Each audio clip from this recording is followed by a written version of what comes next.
Mesdames et messieurs, bonsoir. Voici les titres du journal. La guerre entre l'essence de contrebande et celle de la pompe semble désormais se pencher au profit des stations-service. Depuis quelques mois, l'affluence dans les stations-service change les indicateurs face à la contrebande, communément appelée paillot, qui semble avoir perdu une bonne partie de sa clientèle. C'est le constat fait par une de nos équipes de reportage. Les détails dans ce journal. Rareté de clients également au marché de fruits d'Arrozon dans la commune de Ouida. Les fruits exposés du matin jusqu'au soir sans acheteurs inquiètent les commerçantes et pour cause, la pandémie du coronavirus et le cordon sanitaire imposé par le gouvernement. Malgré le manque à gagner qu'elles subissent, les bonnes dames comprennent et félicitent le gouvernement pour cette mesure de sécurité sanitaire prise contre le virus qui fait plus de mal que la faillite. Dans le secteur des transports en commun, les mesures du gouvernement sont également respectées à la lettre. 4 personnes au maximum dans tout taxi-ville. La mesure est rentrée dans les habitudes. Un constat dans les villes de Cotonou et d'Abomey-Calavi prouve que les citoyens prennent la mesure de la situation. Voilà pour les titres. Mesdames et messieurs, à nouveau, bonsoir. Les Béninois sont-ils en train d'abandonner l'essence de contrebande pour celle de la pompe? C'est une question qui mérite d'être posée puisque les consommateurs sont de plus en plus présents dans les stations-service depuis quelques mois. Et pourtant, le prix du carburant est à la baisse chez les vendeurs d'essence de contrebande comparativement à celui des stations-service. Une situation qui a suscité la curiosité de la rédaction. Voici le reportage de Ingrid Day présenté par Ali Momoni. Des stands d'essence frulatée abandonnés. Juste quelques bidons d'essence exposés. C'est l'actualité nouvelle du commerce de l'essence frulatée aux abords des voies, à Cotonou comme à Abomey-Calavi. Autrefois prisé par la population, du fait de son accessibilité facile et de son coût très bas, l'essence frulatée, communément appelée paillot, perd considérablement sa clientèle au profit des stations-service. C'est un problème général qui concerne tous les vendeurs en fait. Et ce problème, c'est au niveau des bénéfices. On ne gagne plus beaucoup là-dessus. Et aussi, il y a le prix de la station qui est un peu concurrentiel avec nous. Ce qui fait que ça ne va pas. Je prends de l'essence à la station parce que c'est la bonne qualité. Et ça m'évite aussi les désagréments. Les vendeurs d'essence frelatée ne sont pas tous honnêtes. Certains ajoutent de l'eau à leur essence afin d'avoir beaucoup de bénéfices.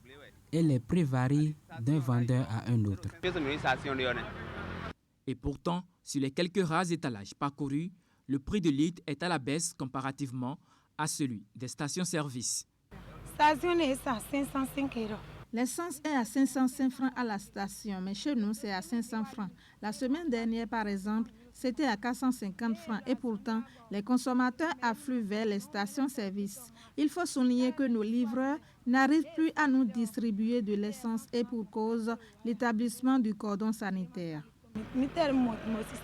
Pour certains, la disparition progressive des vendeurs du carburant du secteur informel serait due à la pénurie d'essence qu'a connue le pays après la fermeture des frontières Bénin-Nigeria. Ne pouvant plus se rendre chez le voisin de l'Est pour s'approvisionner, certains ont amorcé leur reconversion. Tout juste après la fermeture des frontières, vous avez constaté qu'il y a une hausse du prix au bord de la voie. Donc les gens préfèrent aller à la station que d'acheter ça au bord des voies. Ce qui a fait que les gens se sont habitués maintenant à aller à la station que d'acheter au bord des voies. L'aménagement des voies principales en cours contribue aussi à la disparition des vendeurs d'essence. Certains ont loué des boutiques, mais d'autres se sont tournés vers d'autres jobs.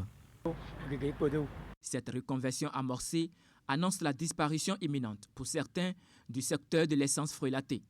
Mais pour les plus sceptiques, la situation va durer le temps de la réouverture des frontières avec le Nigeria. Et dans le cadre de la lutte contre la pandémie du coronavirus, le préfet de la Donga a fermé le marché de Kassoala à cause de sa proximité avec le Togo.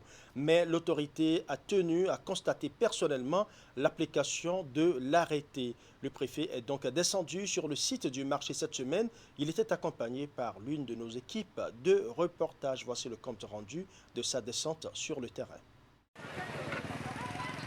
Les portes de l'entrée principale du marché Kassoa, hermétiquement fermées. À l'intérieur, aucun usager venu animer le marché ce mardi 14 avril 2020. Les hangars sont déserts et le parking des véhicules dépeuplé. Les activités commerciales sont donc paralysées.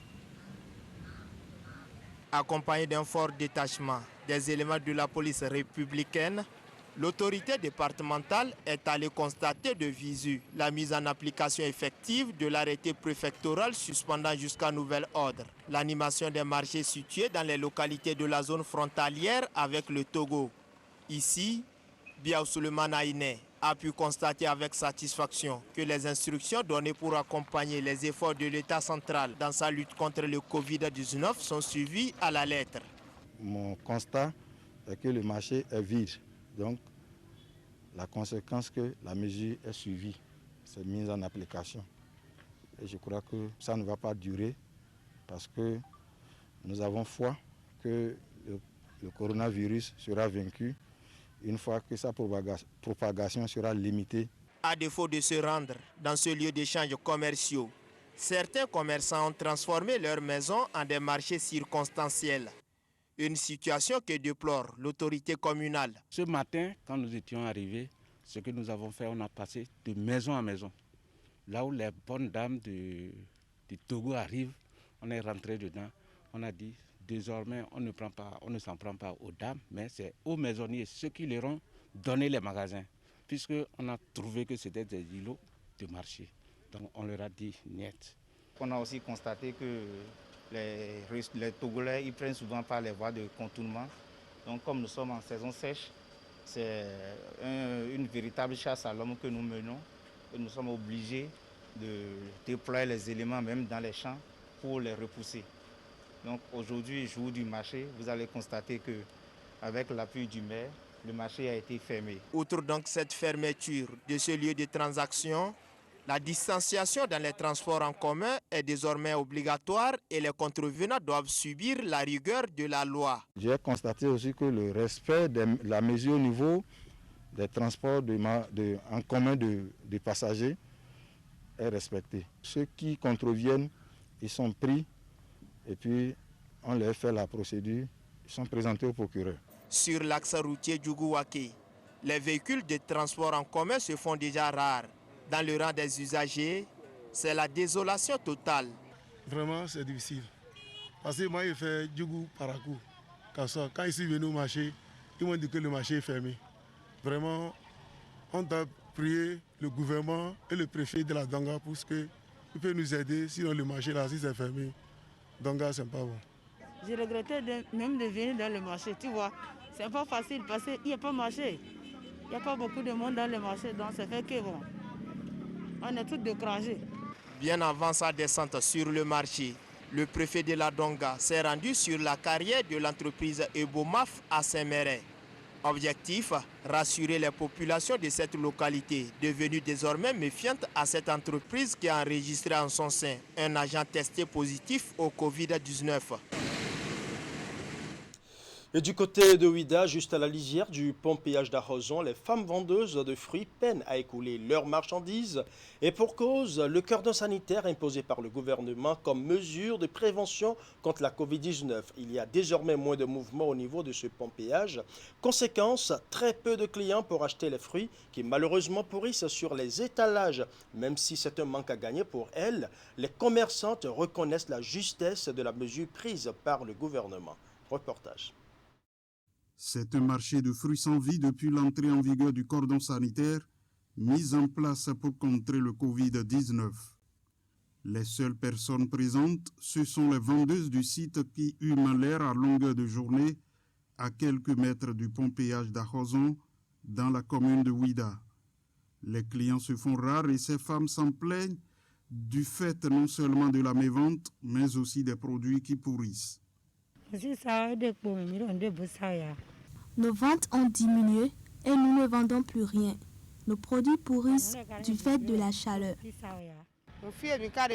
Nous traversons de difficiles moments et c'est rare qu'aujourd'hui nous fassions 500 francs de recettes. Tous nos produits se gâtent et c'est pour les protéger contre les rayons solaires que je suis allé chercher des feuilles de palmier à huile. Nous ne savons pas encore quand la situation va revenir à la normale.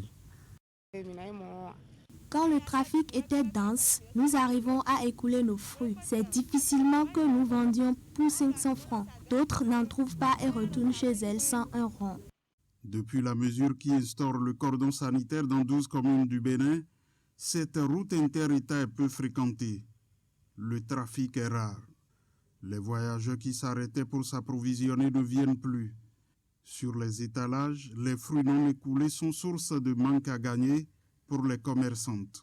Aucun voyageur ne nous aborde plus. Ce sont les motocyclistes seuls qui circulent. Les véhicules sont rares par ici actuellement. Notre fonds de commerce a considérablement chuté. Nous venons contempler la route et le bitume depuis. Si c'est que nous parvenons à écouler les produits, ils ne seraient plus exposés à l'avarie. Sans mentir, nous nous sommes endettés. Même si la mesure ralentit le commerce de ces dames, elle leur évite pourtant le contact avec des personnes qui pourraient les contaminer. La plupart des commerçantes en sont conscientes. Nous apprécions les mesures prises par le gouvernement pour la lutte contre la pandémie du Covid-19. Notre souhait est que la mesure soit levée une fois que la période fixée soit terminée. Les capitaux investis par ces commerçantes ont pris un grand coup. Elles doivent se refaire seulement après la levée de la mesure. Et elles comptent sur le soutien de l'État.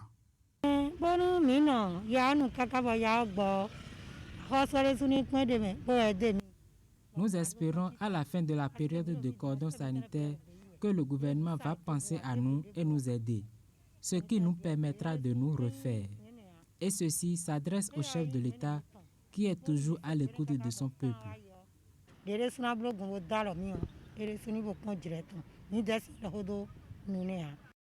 Pour l'heure, elles devront encore patienter quelque temps, car la priorité aujourd'hui, c'est le contrôle et la maîtrise de cette pandémie qui décime le monde. Et justement, on constate un élan de solidarité nationale autour des mesures prises par le gouvernement pour lutter contre la Covid-19. Le gouvernement reçoit du soutien matériel et financier de plusieurs structures de la place. La Caisse nationale de sécurité sociale a offert une somme de 200 millions de francs CFA à la CAME pour acquisition des équipements et matériels de protection contre la pandémie. De son côté, Sony-Bank Bénin accompagne le gouvernement dans ses efforts avec une somme de 15 millions de francs CFA. La remise de ces dons a eu lieu ce jeudi au ministère de la Santé. Suivant. 200 millions de francs CFA mis à la disposition de la centrale d'achat des médicaments essentiels pour acquisition de matériel sanitaire. C'est la contribution de la Caisse nationale de sécurité sociale pour appuyer le gouvernement dans la lutte contre la pandémie du coronavirus. Les équipements et matériels de protection acquis ont été symboliquement remis au ministère de la Santé ce jeudi. La Caisse nationale de sécurité sociale appréhende la Covid-19 comme un risque social, un événement qui menace la santé des travailleurs salariés, celle de leurs conjoints et enfants, mais aussi un événement qui menace leurs revenus professionnels. Par conséquent, elle ne peut rester en marge de la stratégie définie et mise en œuvre par le gouvernement de notre pays pour contrer cette pandémie.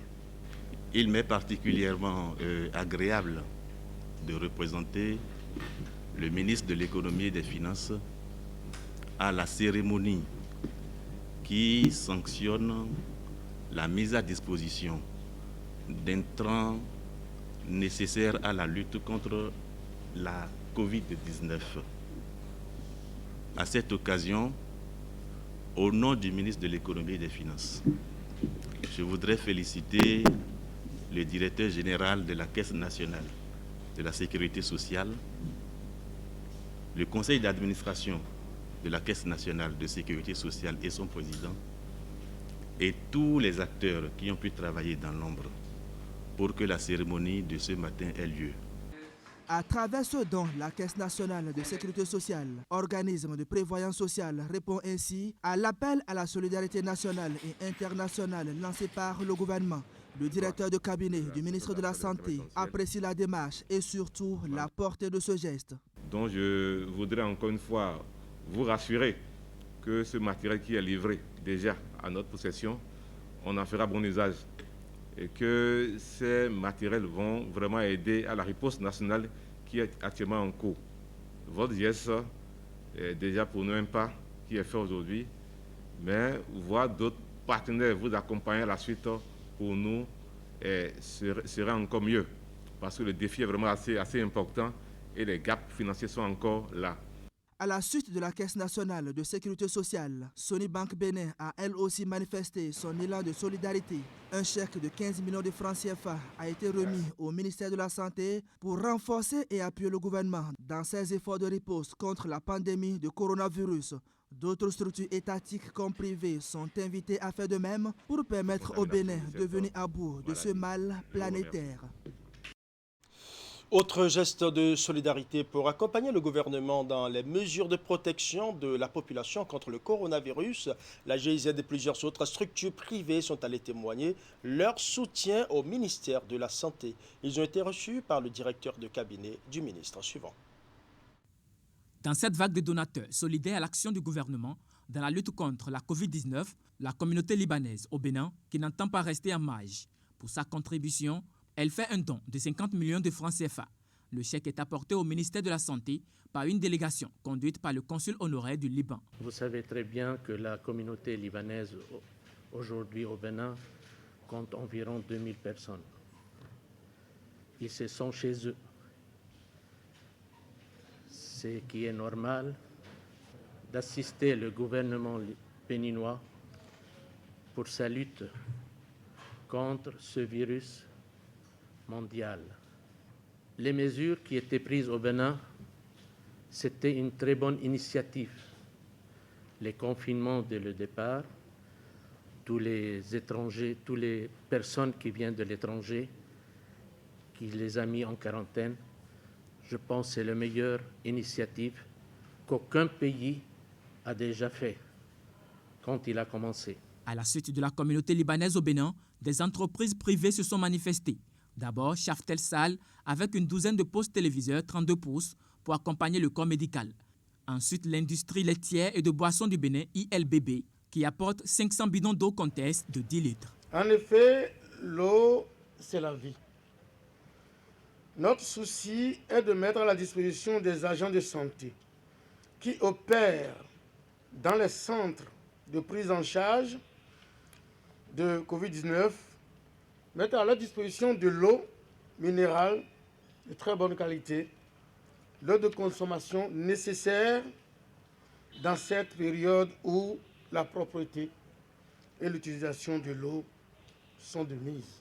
Nous sommes là vraiment ce matin pour appuyer le ministère de la Santé avec ce modeste geste. Ce sont des gestes qui viennent en réponse à l'appel du gouvernement.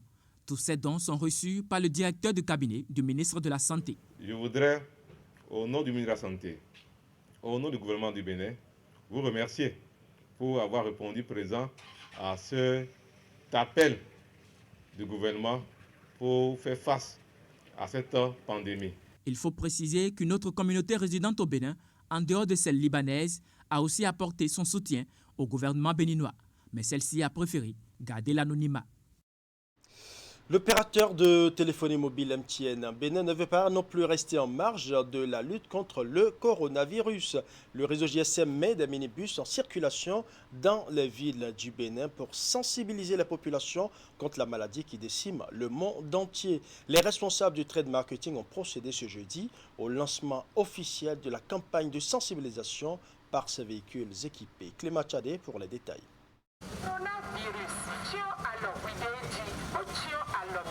Le réseau de téléphonie mobile MTN Bénin joue sa partition dans la lutte contre la Covid-19.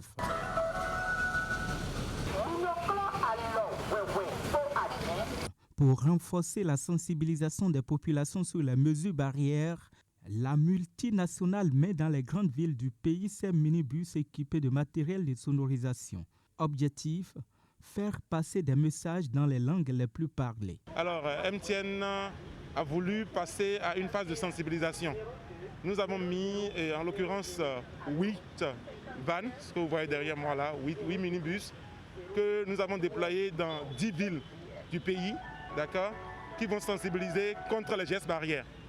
D'accord, donc l'objectif pour nous, c'est de sensibiliser toute la population sur ce qu'il faut faire, ce qu'il ne faut pas faire pour éviter de contacter ce vilain virus. À travers cette action, MTN Bénin entend protéger sa clientèle que sont les populations et accompagner le gouvernement qui fait des efforts grâce à ces mesures de riposte. Pour atteindre ces objectifs, les bus font le tour de la ville en passant par des lieux stratégiques. Et sur place, la cible perçoit déjà les effets de la sensibilisation. Ce que MTN a mis en place comme stratégie de communication et de sensibilisation est une bonne chose parce que la nouvelle maladie qu'on appelle coronavirus est très dangereuse. Or, malheureusement, certains ne sont pas toujours conscients du mal. Nous sommes présents aussi bien à Cotonou, à Calavi, à Ouida, à Glazoué, à Dassa, à Parakou, à Boïkan, et pour sensibiliser la plus grande masse. Parce qu'une des devises chez nous à MTN, c'est être bien ensemble. Et pour être bien ensemble, il faudrait qu'on soit en bonne santé, n'est-ce pas? Alors c'est pour ça que MTN a souhaité mettre ces vannes-là à disposition des populations pour appuyer également le gouvernement. C'est une sensibilisation audio où les bus sont garés à des carrefours stratégiques, d'accord? Que ce soit à Tokpa, que ce soit les grands carrefours très fréquentés. Et l'objectif pour nous, c'est de passer la communication. Le réseau de téléphonie mobile MTN Bénin répète cette action de communication et de sensibilisation dans les autres villes du pays. La multinationale pour protéger ses abonnés et autres contre l'invisible et redoutable ennemi, le coronavirus. Oui, j'ai 2 passagers comme je n'ai pas encore trouvé la 3e personne. C'est avec ces 2 passagers que Fidèle, conducteur de taxi, a quitté Abomey-Calavi, destination Tokpa. À ce stade du carrefour Agla, il cherche encore son dernier client pour compléter le nombre des passagers à 3, la limite désormais fixée par le gouvernement dans le cadre de la lutte contre la propagation de la pandémie à coronavirus. Aujourd'hui, à cause des maladies coronavirus, qu'on nous a dit de faire ça. C'est pourquoi j'ai pris 2 passagers. Comme Fidèle, la plupart des taxis de Cotonou et Abomey-Calavi respectent la distanciation et la limitation de passagers dans leurs véhicules. Ils sont bien informés des conséquences du Covid-19 qui sévit actuellement dans le monde entier. Cette pandémie, c'est une pandémie qu'il faut avoir peur. Donc ça fait des ravages par tous les pays. Donc, tel que notre gouvernement vient de nous le dire, il faut respecter ces mesures. Bon, pour cette mesure, je l'apprécie bien.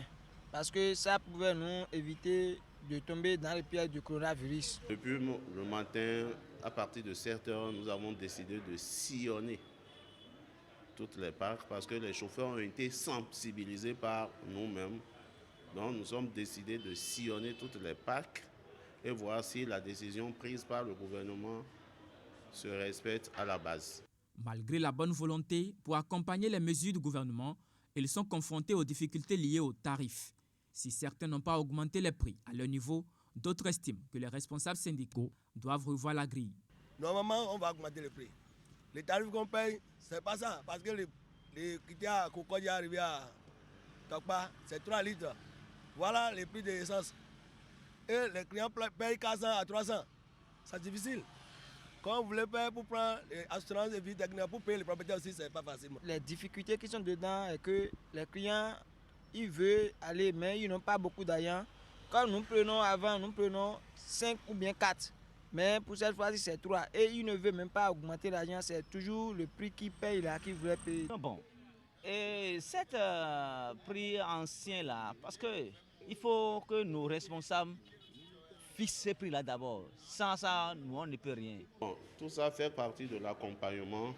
Nous avons sensibilisé nos gares et nous les avons dit de ne pas augmenter. Les tarifs ne seront pas augmentés. C'est des décisions qui ont été prises. C'est un sacrifice de 15 jours. Nous avons dit à tous nos conducteurs de se sacrifier. Si l'État pouvait nous accompagner aussi, parce que rester à la maison 15 jours sans rien faire, c'est difficile pour un conducteur que nous sommes. Cette situation n'est pas sans conséquences sur les passagers. Difficile de trouver aujourd'hui un taxi dans la ville qui, au lieu de 4 passagers, est contraint d'en prendre 3 au maximum pour contribuer à lutter contre l'ennemi commun, le coronavirus. Mais à côté, il y en a toujours des indélicats. Voilà, vous l'avez certainement constaté juste après notre élément sur les minibus de sensibilisation de MTN. Vous avez suivi l'élément sur la distanciation dans les véhicules en général et dans les taxis-villes en particulier. Une mesure qui impose désormais un maximum de 4 personnes, y compris le chauffeur, dans les voitures. Une de nos équipes de reportage a fait le tour de Cotonou et d'Abo Mekalavi pour constater la mise en application de cette mesure qui certainement change les habitudes dans le secteur des transports de personnes autrefois habitués à la surcharge. Vous avez suivi le reportage de Ali Moumouni. Dans un tout autre registre, nous allons parler à présent de l'eau. Source de vie, elle est essentielle pour la satisfaction de nombre de nos besoins. Elle est obtenue parfois au prix d'un effort physique considérable chez la femme. La corvée d'eau, une activité très ancienne, est toujours d'actualité dans certaines grandes villes comme Boïcon. Nombreuses sont ces femmes qui, au quotidien, font plusieurs tours vers les sources pour se procurer le liquide précieux. Suivant le reportage que nous propose Imet Hélène Amosso. L'activité se tient de préférence tôt au réveil ou au crépuscule. Elle est répétitive. La corvée d'eau depuis plusieurs générations est une tâche exclusivement réservée à la femme.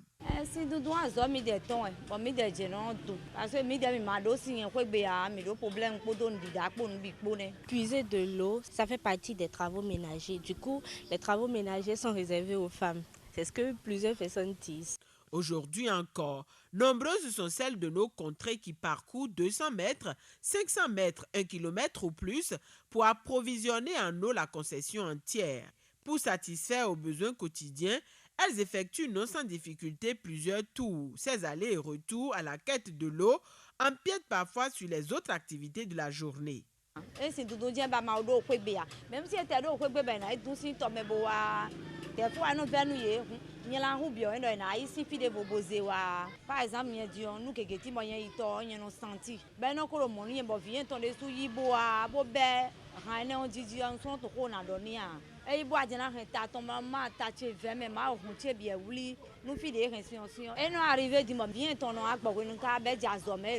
nous porter de l'eau, c'est un poids lourd, il faut le porter sur la tête. Maintenant, ça dépend de la contenance du récipient. Et la plupart du temps, quand tu finis de puiser de l'eau, tu as mal au dos. Moi, un jour, il m'est arrivé d'avoir mal au cœur parce que j'ai porté une bassine un peu trop, trop grande. Être habitué aux travaux ménagers peut s'avérer utile en cas de solitude ou de besoin, expliquent plusieurs personnes. La corvée d'eau, quant à elle, est inévitable vu l'utilité de l'eau pour la boisson, la lessive, le bain, le nettoyage ou autre. Selon moi, il n'y a pas de travail réservé uniquement aux femmes. Par exemple, les travaux ménagers, tous les hommes peuvent le faire.